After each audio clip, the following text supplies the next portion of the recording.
Merci d'être là pour cette soirée de ce premier jour, avec ce soir la projection d'un film inédit. Je ne crois pas qu'il ait été diffusé jusqu'à maintenant.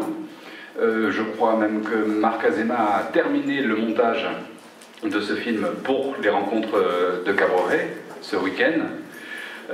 Il s'agit ce soir d'un film qui a pour titre L'expérience d'Abous, sur le thème de l'art préhistorique. En tout cas, c'est le sujet de fond. Et cela se déroule au Niger.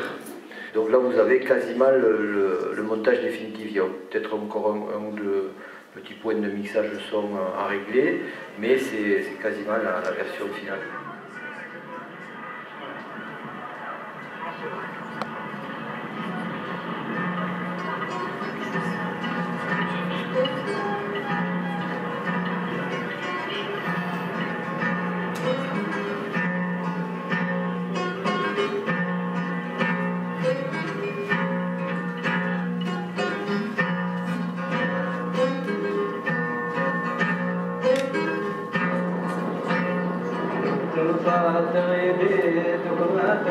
Je m'appelle Ibrahim Ibda, je fais du maraîchage, je travaille au jardin. Je m'appelle Jibril Mdjoukou et je suis animateur dans un GIE. Je m'appelle Saleh Kaoubakar, je fais du jardinage et en même temps de l'animation. Y a-t-il des commentaires que tu voudrais apporter par rapport à ce documentaire ? Oui, je voudrais juste préciser par rapport à ce qu'on disait tout à l'heure, c'est que vous l'avez vu, il y a un rythme qui est là, bon, c'est autant de documentaire que de documents, mais c'est volontaire.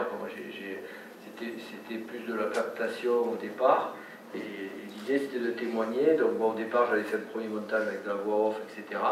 Et finalement j'ai tout viré. Alors peut-être que il y a des éléments de compréhension qui vous auraient échappé, donc c'est pour ça que je disais que c'est une avant-dernière version, c'est pas la version définitive, mais l'intérêt c'était justement de laisser les acteurs de cette expérience participer d'eux-mêmes et révéler ce qu'ils étaient en train de faire pour les découvrir avec eux, découvrir cette expérience avec eux, avec un rythme qui est plutôt effectivement assez lent par rapport à ce qui se fait actuellement, et sans aucune contrainte de durée. Donc c'est un peu ce qu'on disait tout à l'heure, enfin, c'est le choix, quoi. C'est le choix qui n'est pas du tout conditionné par des problèmes de formatage, quel qu'il soit. Voilà. Yannick le dit dans le film, ça a été un grand succès. Ça a marché, alors que c'est pas du tout évident au départ. Hein. C'était un peu une gageure, enseigner à des Touaregs à faire des relevés d'art de peste, croyez-moi que c'est pas facile. Hein. Vous avez vu tout le travail que s'est donné Yannick, et la pédagogie, et ça a marché. Les types, ils étaient très contents. Et ils nous l'ont dit, ils nous ont dit, avec ça, ça nous donne un plus pour nous faire employer par des agences de voyage. Parce qu'on va pouvoir expliquer. C'est pour ça que j'ai donné ce cours qui a duré, je sais pas, au moins 2 heures. Et c'est le cours le plus bizarre et extraordinaire que j'ai jamais donné de ma vie.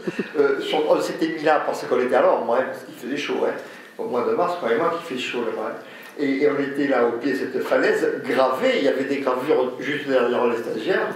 Et il me posait des questions, et de combien datent les forêts, parce que il y a des forêts pétrifiées, on trouve plein de bois fossiles dans cette région-là, hein. Et quelquefois des arbres quasiment entiers. Il voulait savoir de combien ça datait, le volcanisme, parce que c'est des questions que posent les touristes. Et puis bon, les origines humaines, et ainsi de suite. Malheureusement, finalement, c'est un échec total, dans la mesure où, ça c'était en mars.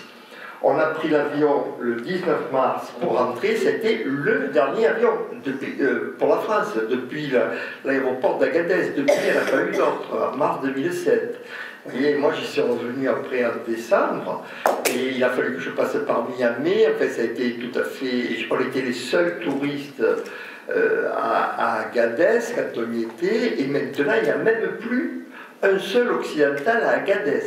De mémoire comme ça, et en revoyant le film, je ne l'avais pas vu encore, hein, en le voyant, toutes les autres plans, c'est vraiment des images complètement brutes, et on ne faisait pas l'acteur, quoi. Bon, on était interviewés l'un et l'autre une fois comme ça, mais tout le reste du travail, On ne l'a jamais répété pour toi, à aucun moment. Le rythme du travail au quotidien, de comment des jeunes gens d'une autre culture qui n'ont aucune formation scientifique vont acquérir des connaissances, se confronter, aller rechercher des informations, et je trouve que c'est très très bien rendu et que le rythme justement nous aide à, très simplement, nous guide dans ce qui se passe. Cet art rupestre saharien est un art qui est beaucoup plus répandu qu'on ne le sait habituellement, et parce que moi, pour avoir travaillé dans le Juste, un peu plus au nord, dans le Messac, c'est à fait Messac-Melet, en Libye. Je pense d'ailleurs actuellement, je me pose les mêmes questions que vous vous posez par rapport aux grands sites qui commençaient à être... Là c'est pareil, on n'avait pas eu les mêmes démarches que vous, parce que c'était des missions plus courtes, mais on avait rencontré les gens du musée de Germain et puis les autorités du coin pour essayer justement de travailler avec les autochtones. Il y en avait très peu, puisque sur 12 000 km², il ne restait plus qu'une famille de Touaregs. C'est vous dire le désert des déserts. Si vous avez des commentaires pour nous aider à progresser dans ce cheminement que nous avons initié ce week-end sur des réflexions, enfin sur cette rencontre de films de préhistoire.